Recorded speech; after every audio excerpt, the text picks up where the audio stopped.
오늘 본문의 말씀을 가지고 사랑으로 연합하라 라는 제목으로 함께 말씀을 나누도록 하겠습니다. 지난 한 주간 동안 백석대학교에서 총회가 있었습니다. 작년에는 조금 시끄러운 일들이 좀 있었는데요.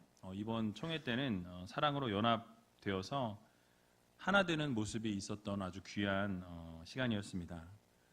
서로 싸우고 찢어지고 갈라지고 나뉘어지는 이 시대적 분위기 속에서 통합하여서 연합하는 일에 앞장서는 총회가 될 수 있다는 사실에 참 감사한 그런 시간이었습니다. 여러분들의 기도와 사랑으로 잘 다녀왔고요. 기도해 주신 여러분들께 감사의 말씀을 드립니다. 오늘 본문의 내용을 같이 좀 살펴보기를 원하는데요. 지난주에 이어서 빌립보서 2장 말씀을 보도록 하겠습니다. 바울이 빌립보 교인들에게 사랑으로 연합해라, 또 하나를 이루기 위해서 합심하여라, 그렇게 최선을 다해라, 또 겸손하고 함께 상호 돌봄을 이루라 라는 이런 삼중적인 권면을 하고 있는 것을 볼 수 있습니다. 여러분, 그러나 사실 연합을 이루는 것, 함께 하는 것 결코 쉬운 일은 아닙니다. 그러나 이 연합과 하나됨은 교회와 복음의 핵심적인 부분이라는 사실이에요. 지난주에도 말씀드린 바와 같이 교회가 서로 다른 생각과 다른 마음, 또 다른 뜻, 다른 비전으로 가게 되면 결국 교회는 불협화음을 낼 수밖에 없다라고 말씀을 드렸습니다.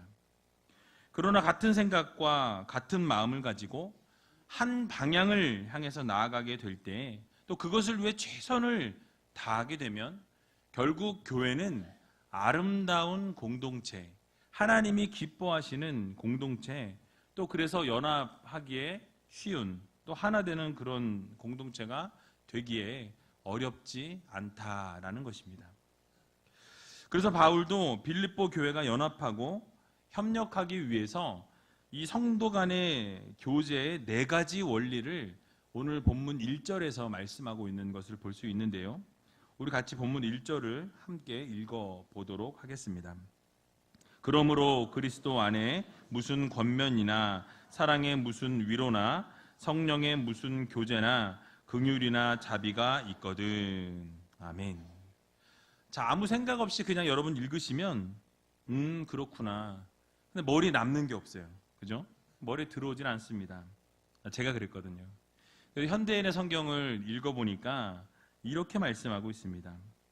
그리스도 안에서 여러분은 서로 격려하고 있습니까?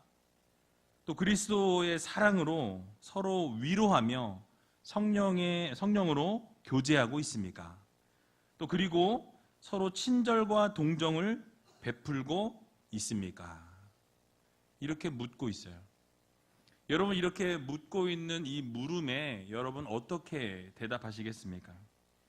한글 성경에는 잘 나타나고 있지 않지만 영어 성경을 보게 되면 이 조건절인 if라는 단어가 4번이나 나오는 것을 볼 수 있습니다. 그래서 조건절 if라는 단어는 여러분들이 잘 아시는 것처럼 만약 뭐뭐라면이라는 뜻을 가지고 있죠. 그리고 그 2절을 시작할 때 then이라는 단어를 사용합니다. 그래서 then이라는 단어는 여러분 잘 아시는 것처럼 그렇다면 또는 그러면이라는 단어로 해석할 수 있죠. 그래서 앞에 조건절이 너희가 이렇게 4가지 이 교제의 원리를 잘 지키면, 그러면, 그렇다면 이제 너희가 이렇게 연합하기가 쉽다, 연합할 수 있다라는 것을 말씀하고 있습니다. 다시 설명을 풀어서 드리면 앞에 4가지 이 교제 원리에 대한 권면을 너희가 잘 지켰느냐? 그렇다면, 너희가 잘 지켰다면 그러면 이제 이 연합을 이루어라, 이렇게 해라 라고 말씀하고 있는 것이죠. 그렇다면 너희가 한 마음과 한 뜻과 연합할 것을 부탁합니다. 그래서 2절에 보니까 마음을 같이하여 같은 사랑을 가지고 뜻을 합하여 한 마음을 품어 라고 말씀하고 있습니다. 여러분, 그렇다면 앞에 조금 전에 말씀드린 첫 번째 교제 원리, 4가지 교제의 원리가 있는데요. 첫 번째를 먼저 좀 살펴보겠습니다.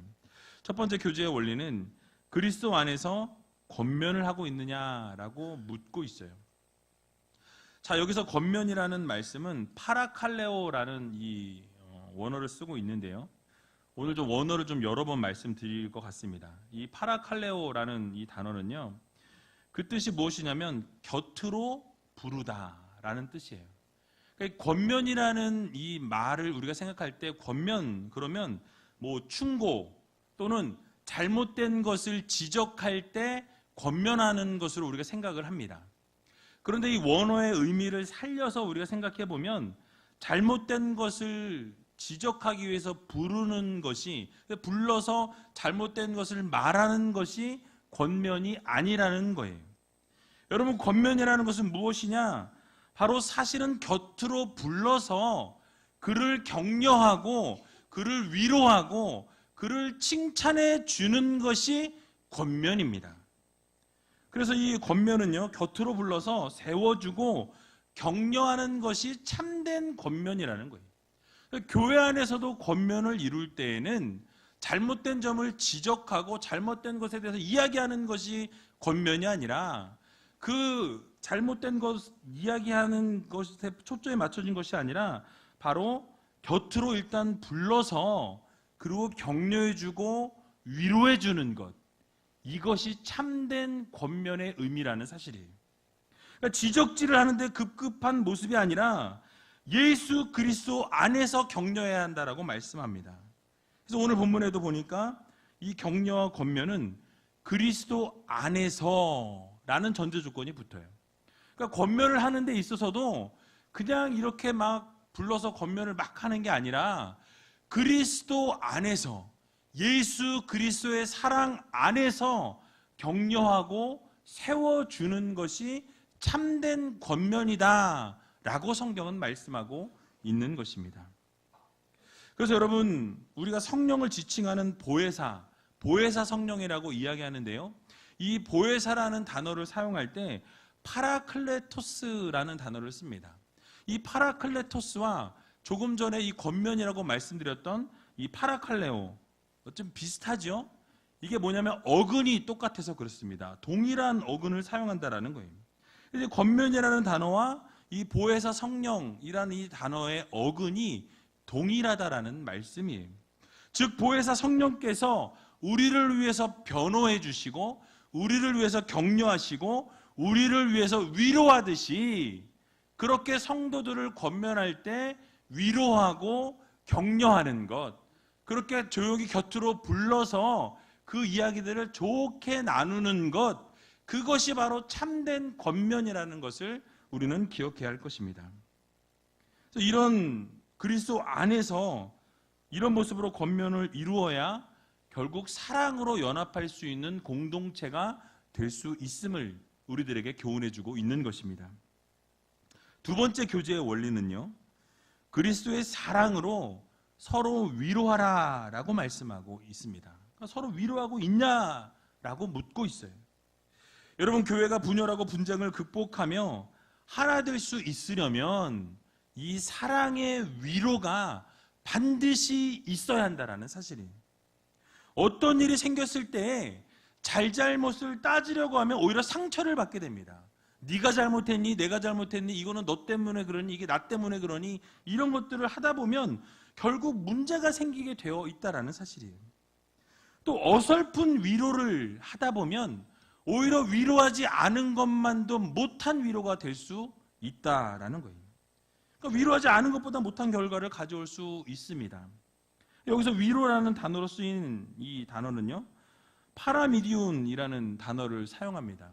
이 파라미디온이라는 단어는요, 그 의미가 부드러운 격려라는 의미를 가지고 있어요. 부드러운 격려. 또 용기를 그러니까 용기를 돋아주는 거죠. 그러니까 이 위로라는 것은 어설픈 위로가 아니라, 오늘 본문의 이 원어의 의미를 살리면 격려할 때도 이 부드럽게, 위로할 때도 부드럽게 격려해주고 위로해주는 것, 또 지쳐서 쓰러지고 넘어져 있는 분들에게 이 용기를 돋아주기 위해서 사랑의 위로를 하라고 이 바울이 말씀하고 있다라는 것입니다. 그런데 중요한 것은요, 이 위로에도 꾸며주는 단어가 바로 사랑의 위로, 사랑이라는 단어가 먼저 앞에 나온다라는 것입니다. 그러니까 즉 사랑의 위로를 해야 한다라는 거예요.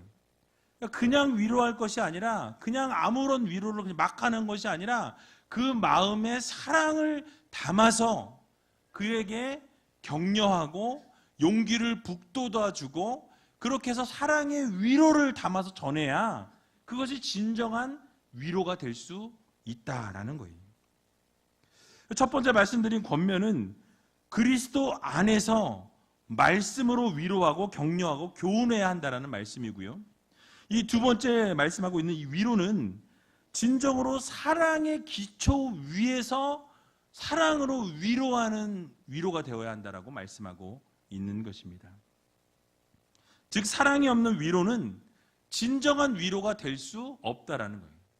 위로한다고 이야기는 하지만 그 안에 사랑이 담겨져 있지 않은 위로는 안 하는 것이 더 낫다라는 거예요. 그래서 교회 공동체 안에서 힘들고 어려운 일을 보면서 야 그것 봐라 드디어 터질 거 터졌구나 잘 됐다 그렇게 하면 결국 그렇게 될 줄 알았다 라고 이야기하면서 위로랍시고 하는 거예요. 내가 이렇게 되면 이렇게 될 줄 알았다. 내 말 진작에 듣지.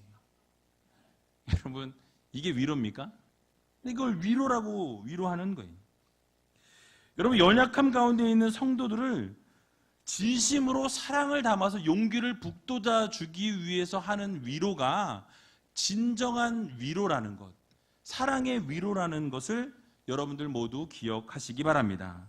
그게 진정으로 사랑으로 연합될 수 있는 귀한 계기가 될 수 있다는 사실이에요. 세 번째 교제의 원리는요, 성령의 교제를 말씀하고 있습니다.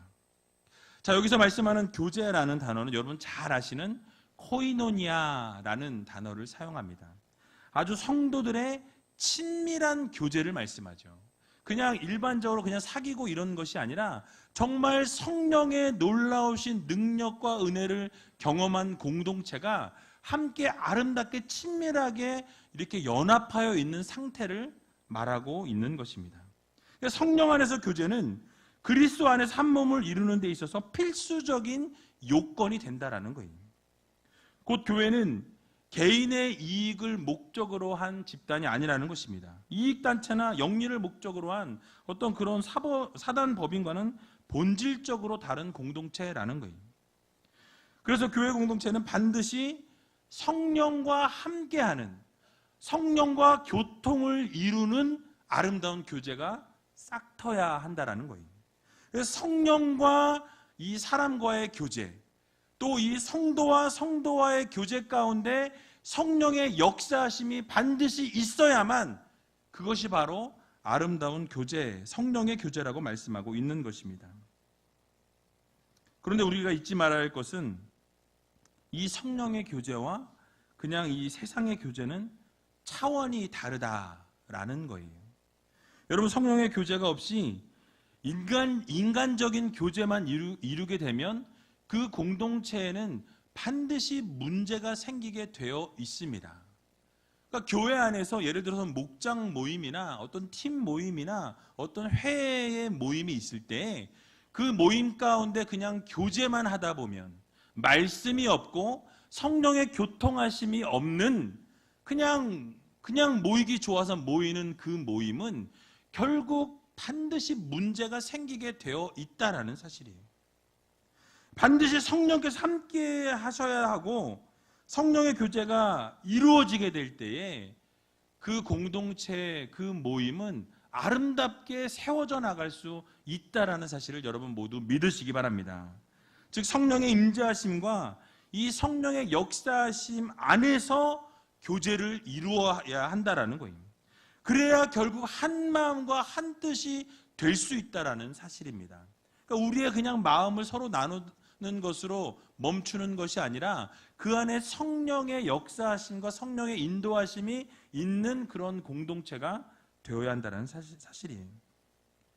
교회 안에서 인간적인 교제만 이루게 될 때는 결국 그 모임은 교회 안에 불필요한 장벽이 되는 것을 보게 됩니다.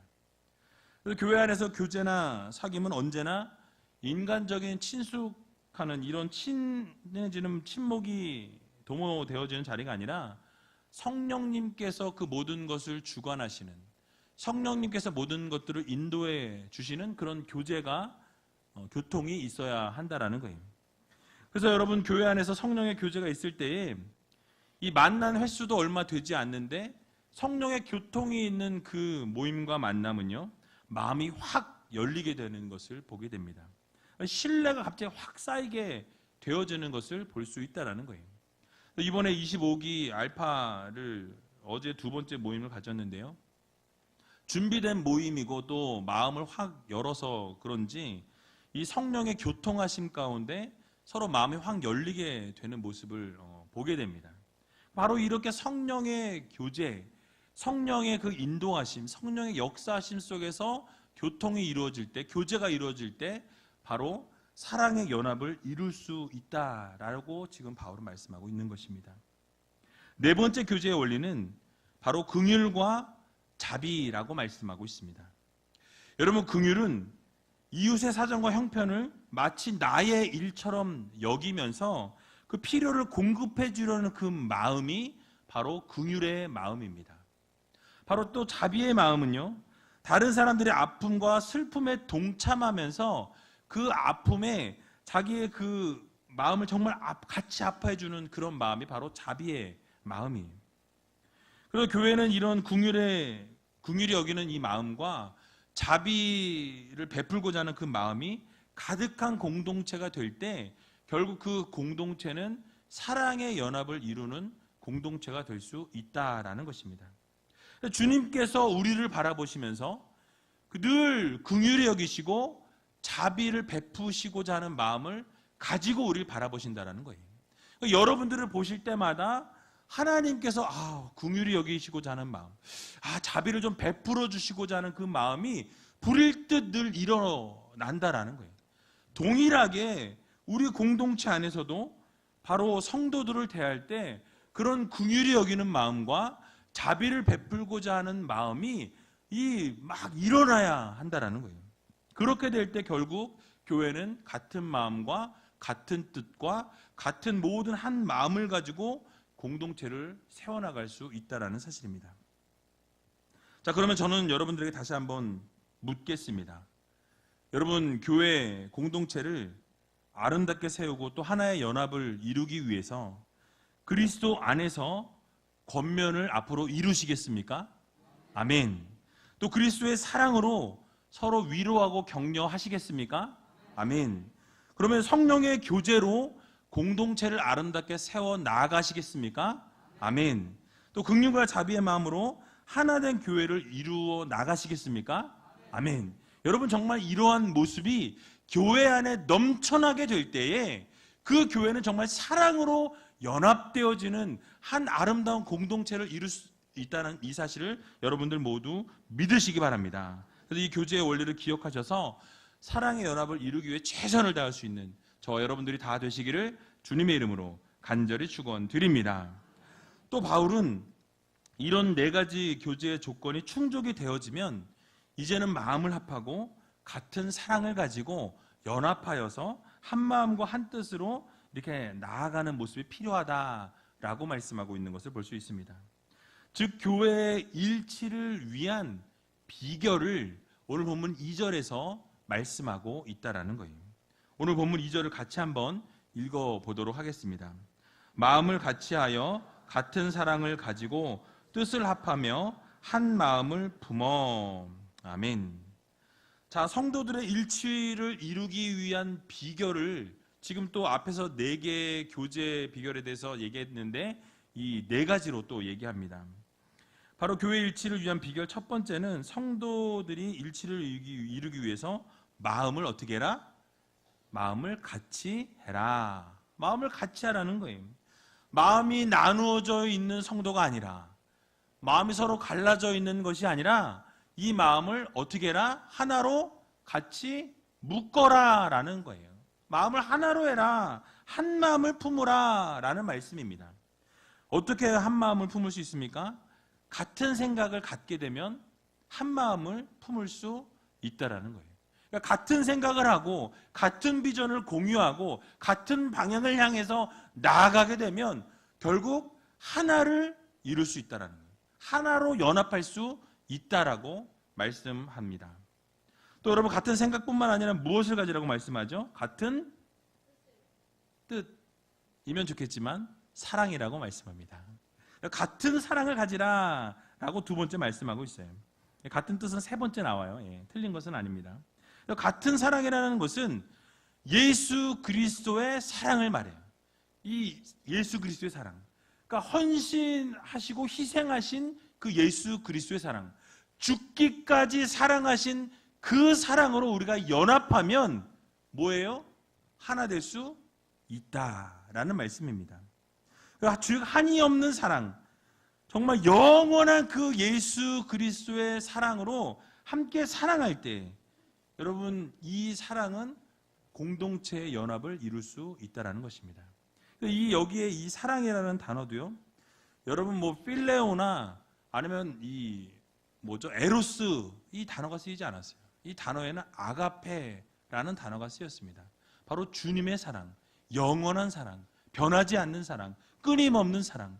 그 사랑을 이루며 나갈 때 결국 무엇입니까? 우리가 아름다운 연합의 공동체를 이룰 수 있다라는 말씀이에요. 교회는 분열과 분쟁을 극복하고 그리스도 안에서 아름답게 세워질 수 있는 것을 말씀합니다. 또 조금 전 말씀하신 것처럼 뜻을 합하여 한 마음을 이루라, 한 마음을 품으라 라고 말씀하고 있죠. 여러분 뜻을 합하는 것은 이 원어의 의미를 살펴볼 때 한 호흡을 말합니다. 한 호흡. 호흡을 맞춘다라고 하죠. 근데 이 호흡을 각자 다르게 쉬게 되면 어떻게 되죠? 같이 한 호흡을 이루기가 어렵습니다. 그러니까 예를 들면 여러분 듀엣 가수가 나와서 노래를 하는데 이 호흡을 잘 맞추지 않으면 어떻게 됩니까? 화음이 이루어지지 않는다라는 거예요. 여러분 만약에 요즘 K-팝 스타들이 뭐 엄청 많이 있죠. 근데 그들이 만약에 댄스 연습을 다 동일하게 맞춰서 똑같이 해야 되는데 누구는 이렇게 하는데 누구는 이렇게 한다고 생각해 보세요. 여러분 그게 화합이 되겠습니까? 화합이 이루어질 수가 없다라는 거예요. 그러니까 하모니를 이루기 위해서는 하나 된 호흡을 가지고 한 마음을 가져야 한다라는 거예요. 뜻을 합해야 한다라는 것입니다. 그리고 한 마음을 또 품어야 한다라고 말씀하고 있어요. 이 한 마음을 품는 것도 마음을 같이 한다는 이 뜻을 같이 한다는 것의 반복적인 표현이다라고 말씀드릴 수 있습니다. 그래서 한 마음을 품는다라는 것은 주님 안에서 이 감정적인 사랑을 가진 것뿐만 아니라 의지적인 뜻도 함께 하겠다라는 의지적 결단이에요. 바울이 이 네 가지를 권면했지만 결국 유사한 의미를 네 차례나 되풀이하면서 강조하는 것이 있습니다. 이 네 가지를 강조한 이유는 결국 공동체의 하나됨, 바로 사랑으로 연합을 이루기 위한 비결을 이 네 가지로 설명하고 있다라는 거예요. 결국 여러분 무엇을 강조한 것입니까? 사랑으로 뭐해라? 연합해라. 사랑으로 연합해라. 여러분 이것을 꼭 기억하시기 바랍니다. 그래서 우리 우이제일교회 역시 마음을 같이 하여서 같은 사랑을 가지고 뜻을 합하여 결국 한 마음을 품을 때 그러한 모습이 교회 안에 넘쳐나게 되면 결국 그 모습이 넘쳐남으로 인해서 교회가 하나됨을 이루고 교회가 연합되어질 수 있다는 이 사실을 여러분 모두 믿으시고 날마다 한 뜻과 한 마음을 가지고 한 비전을 향해 걸어나갈 수 있는 저와 여러분들이 다 되시기를 주님의 이름으로 간절히 축원드립니다. 마지막으로 그런데 연합을 방해하는 요소가 있다고 바울은 경고하고 있습니다. 또 반대로 연합을 촉진하는 촉진제 역할을 하는 것이 있다라고 3절과 4절에 말씀하고 있는데요. 같이 3절과 4절을 읽어보도록 하겠습니다. 아무 일에든지 다툼이나 허영으로 하지 말고 오직 겸손한 마음으로 각각 자기보다 남을 낮게 여기고 각각 자기 일을 돌아볼 뿐더러 또한 각각 다른 사람들의 일을 돌아보아 나의 기쁨을 충만케 하라. 아멘. 자, 연합을 방해하는 요소가 지금 무엇이라고 말씀하고 있죠? 바로 다툼이나 허영으로 하지 말고 라고 말씀하고 있습니다. 다툼이나 허영. 자, 여기서 다툼이라는 단어는 에리데이안이라는 단어가 쓰였는데요. 이 에리데이안이라는 단어는 그 뜻이 자신을 내세우고자 하는 욕구라는 뜻을 가지고 있어요. 그러니까 나를 뭐예요? 드러내고자 하는 그 마음. 그러니까 나를 드러내고자 하다 보면 어떻게 되죠? 다툼이 일어나게 된다라는 것입니다. 또 천박한 이기주의라는 뜻이 있어요. 그러니까 이기적으로 생각하고 이기적으로 행동하고 이기적으로 내 마음대로 모든 것을 하다 보면 어떻게 되어집니까? 결국 다툼이 일어날 수밖에 없다라는 거예요. 여러분, 허영이라는 단어는 무엇이냐면 케노독시안이라는 단어를 사용하는데요. 그 단어의 의미는 공허한 견해 또는 잘못된 생각을 말합니다. 그래서 이 허영이라는 것은 잘못된 생각을 가지고 계속해서 주장하는 거예요. 잘못된 견해를 가지고 계속해서 주장하게 되면 결국 그 공동체는 문제가 발생할 수밖에 없다라는 것입니다. 즉, 이 두 가지를 다툼이나 허영을 합치게 되면 자신이 인정받고 우대받기를 원하는 마음, 그래서 교만하여서 자기를 드러내고자 하면서 공동체 안에서 계속해서 자기의 것을 드러내고 이기적으로 자기를 나타내다 보면 결국 어떻게 됩니까? 문제가 발생할 수밖에 없다라는 거예요. 결국 공동체가 연합하지 못하게 하는 이 다툼이나 허영이 오는 것이 어디서 오냐면 나 자신을 앞세우는 데서부터 온다라는 거예요. 교만함으로부터 시작되어 진다라는 것입니다. 그러니까 나 자신을 높이다 보고 나를 자랑하다 보니까 다른 사람들하고 함께 뜻을 이룰 수가 없는 거예요. 연합할 수가 없다라는 것입니다. 여러분, 주변에 잘난 척하고 자기 주장만 옳다고 우기는 사람들이 있으실 거예요. 그죠? 교제를 다 좋은 분들만 하셔가지고 그런 분이 없으신 분도 계시겠지만 대부분 그런 분들이 한 분 정도는 있으실 거예요. 그런데 여러분, 다른 사람의 이야기를 듣지 않고 자기 주장만 열심히 하다 탁 가버리는 사람 어떠십니까? 교제하고 싶으세요? 그분과 함께 하고 싶으세요? 일방적으로 통보하는 사람 어떠세요? 마음에 드세요? 아마 없으실 거예요. 함께 일하고 싶지 않다라는 거예요. 아니, 함께 자리에 같이 하고 싶지도 않을 것이라는 것입니다. 여러분, 어디를 가든지 환영받지 못한다라는 거예요. 교회 공동체도 마찬가지입니다. 바로 교만하고 자신을 내세우고 다툼과 허영을 내세우는 사람들은 함께하기가 어렵다라는 거예요. 여러분, 그렇다면 연합을 이루기 위한 바울의 솔루션, 이 강조하고 있는 것은 무엇입니까? 결론은 무엇입니까? 바로 겸손한 마음으로 나보다 남을 어떻게 해라? 낮게 여겨라. 그러니까 낮게 아래로 여기라는 게 아니에요. 좋게 여겨라. 존귀하게 여겨라 라는 거예요. 그러니까 나보다 다른 사람은 어떻게 해요? 더 떠받들어주고 섬겨주라는 말씀입니다. 여러분, 이것이 바로 겸손의 모습이에요. 또 자기 일만 돌아보는 게 아니라 바로 어떻게 해라? 남의 일도 돌아봐라. 네 것만 하지 말고 옆에 있는 사람, 주변의 사람 힘들고 어렵지 않은지 돌아보라는 거예요.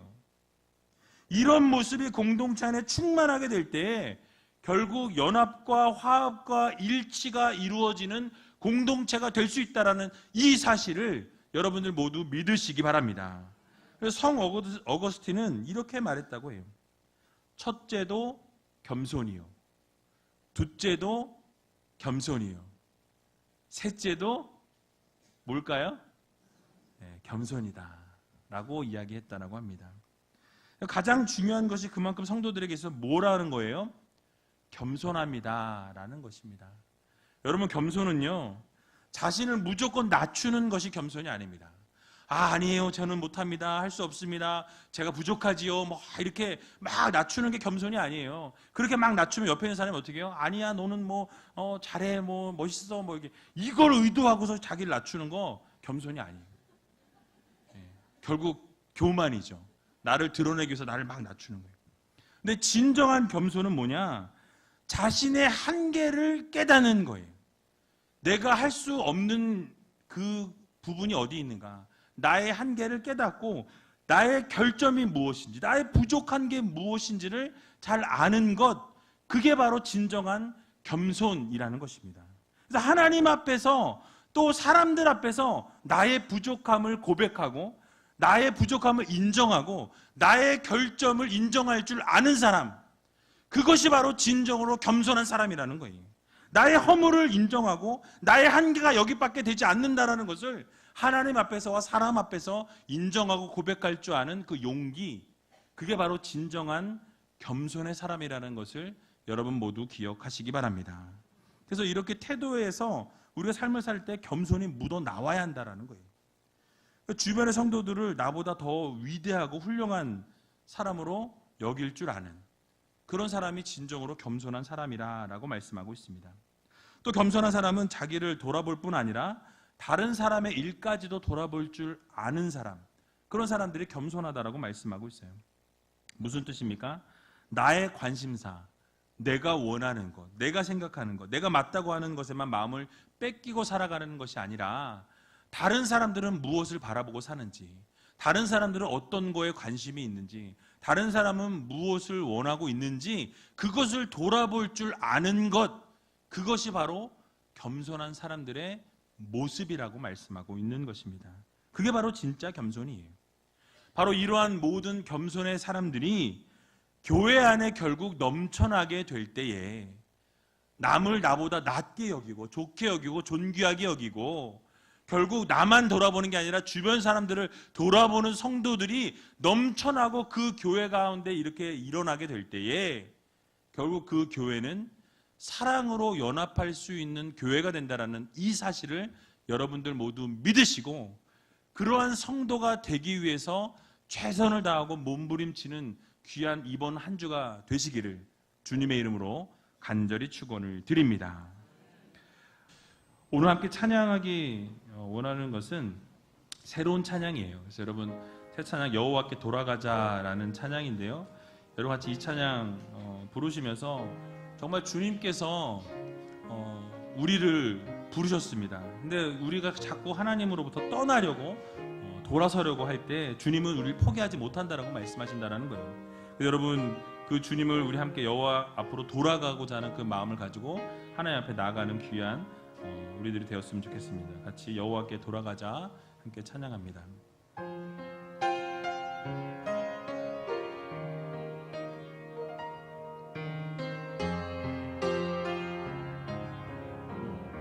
내 백성이 나를 떠나 내 백성이 나를 떠나 돌아섰지만 내 사랑이 내 백성을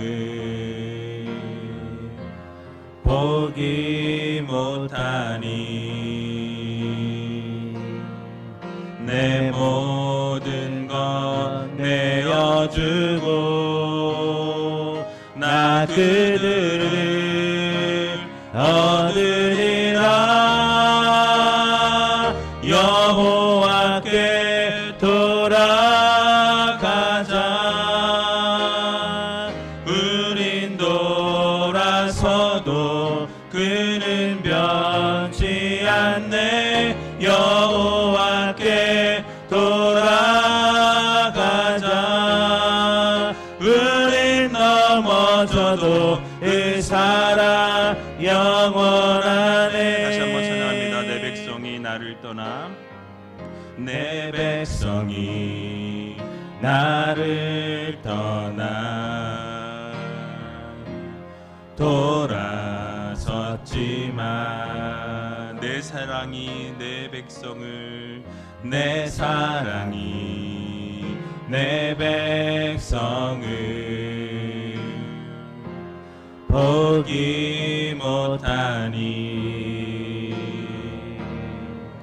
내 모든 것 내어주고 나 그들을 얻으리라. 여호와께 돌아가자. 우린 돌아서도 그는 변치 않네. 여호와께 돌아가자. 넘어져도 그 사랑 영원하네. 사랑은 오래 참고 사랑은 오래 참고 자신을 내어주네. 서로 사랑할 때 세상을 주보내. 사랑은 절대 지지 않네. 사랑은 오래 참고 사랑은 오래 참고 자신을 내어주네. 서로 사랑할 때 세상을 주보내. 사랑은 절대 지지 않네. 여호와께 돌아가자. 여호와께 돌아가자. 우린 돌아서도 그는 변치 않네. 여호와께 돌아가자. 우린 넘어져도 그 사랑 영원하네. 여호와께 돌아가자. 여호와께 돌아가자. 우린 돌아서도 그는 변치 않네. 여호와께 돌아가자. 우린 넘어져도 그 사랑 영원하네. 우리 이 시간 다 같이 눈을 감고 함께 기도하며 나갈 때, 여러분, 우리는 주님을 날마다 떠나고 주님을 외면하지만 주님께서는 내 사랑이 내 백성 포기할 수 없다라고 말씀하십니다.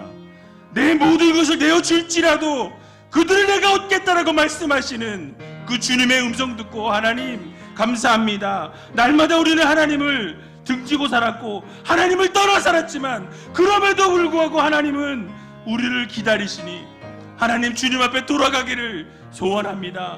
우리가 서로 사랑하지 못했고 감싸주지 못했고 이해하지 못했고 날마다 서로 헐뜯고 싸웠지만은 이제 주님 앞에 돌아가 하나님이 말씀하시는 대로 협력을 이루기로 아버지 하나님 함께하기를 소원합니다. 우리의 기도를 받아 응답하여 주시옵소서. 기도하는 우리들이 되기를 원합니다. 여러분, 말씀 들은 것처럼 그리스도 안에서 권면하며 사랑으로 곁에 불러서 이해하고 격려하는 주님의 귀한 백성들이 되게 달라고 기도하시기 바랍니다. 그리스도의 사랑으로 위로하고 정말 진심 어린 사랑으로 감싸줄 수 있는 아름다운 공동체가 되게 하여 달라고 여러분 기도하시기 바랍니다. 성령의 교제가 있어야 합니다. 성령의 임재하심과 성령의 놀라운 역사가 우리의 삶 가운데 온전히 임하게 하여 주셔서 성령의 교제가 날마다 이루어질 수 있는 우이젤교회 되게 해달라고 여러분 기도하시기 바랍니다. 긍휼과 자비가 넘쳐나는 교회, 사랑이 넘쳐나는 교회가 되게 해달라고 여러분 기도하시기 바랍니다. 결국 이렇게 일치된 마음으로 기도하며 나갈 때 마음을 같이 하고 같은 생각과 같은 뜻을 합하여 한 마음을 품고 나가면 연합을 이룰 수 있다라고 말씀드렸습니다. 그래서 우리 우이젤교회 공동체가 겸손함으로 하나님 정말 하나님이 기뻐하시는 아름다운 연합을 이루는, 사랑으로 연합을 이루는 귀한 공동체가 되게 해달라고 함께 통성으로 기도하며 나가는 시간 갖도록 하겠습니다. 기도하겠습니다. 살아서 역사하신 아버지 하나님, 주님 앞으로 돌아가기를 소원합니다. 날마다 주님을 떠나 살았습니다. 하나님을 외면했습니다. 하나님이 부르시나 아버지 하나님 날마다 하나님을 등지고 살았던 우리들의 모습을 회개합니다. 하나님, 우리 돌이키게 하여 주시고 여호와 앞으로 돌아갈 수 있는 믿음의 백성 될 수 있도록 하나님 인도하여 주시옵소서. 주님께 돌아갈 때 하나님의 놀라우신 능력과 은혜를 경험할 수 있도록 도와주시고 날마다 아버지 하나님 시기하고 질투하고 미워하는 우리가 아니라 서로 협력하고 연합을 이룰 수 있는 아름다운 공동체 될 수 있도록 하나님 도와주시고 함께하여 주시옵소서. 그리스도 안에서 건면하게 해주시고 예수 그리스도의 사랑으로 위로하게 해주시고 성령의 교제가 넘쳐날 수 있도록 하나님 인도하여 주시고 긍휼과 자비가 아버지 풍성한 교회 될 수 있도록 하나님 인도하여 주시기를 소원합니다. 마음을 같이 하게 해주시고 뜻을 같이 하게 해주시고 비전을 같이 하게 해주시고 날마다 아버지 뜻을 합하여 한 마음을 품며 나갈 수 있도록 겸손함으로 아버지와 섬기며 겸손함으로 사랑할 수 있도록 도와주시고 자기 일뿐만 아니라 남의 일도 일 도와주시고 도와주며 겸손한 아버지 하나님의 마음을 가지고 다툼과 허영이 아닌 주님의 놀라운 영광을 드러내며 살아갈 수 있는 주님의 귀한 백성 될 수 있도록 주님 축복하여 주시옵소서. 사랑해 주님 감사합니다. 아버지 하나님, 주님을 떠나 살았습니다. 주님이 원하시지 않는 길을 행했습니다. 주님이 말씀하시는데 그 말씀 듣지 않고 내가 원하는 길로 향했습니다. 그러나 그럼에도 불구하고 주님께서는 돌아서라 말씀하시고 내 사랑이 너를 포기할 수 없다라고 말씀하시는 그 하나님의 음성 듣기를 소원합니다. 하나님께서 내 모든 것을 내어주더라도 그들을 내가 얻으리라고 말씀하시는 그 하나님의 음성 듣기를 소원합니다. 그동안 시기하고 싫다고 미워했던 우리들의 모습, 하나님 이제는 다 내려놓게 하여 주시고 함께 연합을 이루기를 소원합니다. 협력하기를 원합니다. 그리스도 안에서 건면하게 하여 주실 때에 곁에서 불러 격려하고 세워주고 위로할 수 있는, 또 사랑의 위로를 전할 수 있는 주님의 귀한 백성들 되게 하여 주시옵소서. 성령의 교제로 나아가기를 소원합니다. 성령의 임재와 역사 가운데 거하게 해주시고 성령의 교통이 우리 성도들 가운데 넘쳐날 수 있도록 하나님 인도하여 주시옵소서. 또 긍휼과 자비가 넘쳐나기를 소원합니다. 주님의 마음과 같이 긍휼과 자비가 넘쳐나는 공동체 되게 해주시고 같은 마음과 같은 뜻과 아버지 같은 생각을 가지고 한 비전을 향해 나갈 수 있는 믿음의 백성들 될 수 있도록 주님께서 인도하여 주시옵소서. 다툼과 허영이 아니라 겸손한 마음으로 섬기게 해주시고 자기 일뿐 아니라 남의 일까지도 돌아볼 줄 아는 그런 믿음의 겸손함을 가질 수 있는 주님의 귀한 자녀 될 수 있도록 축복하여 주시옵소서. 모든 것 주님 앞에 감사드리오며 이 모든 말씀 예수님의 이름으로 기도하옵나이다. 아멘.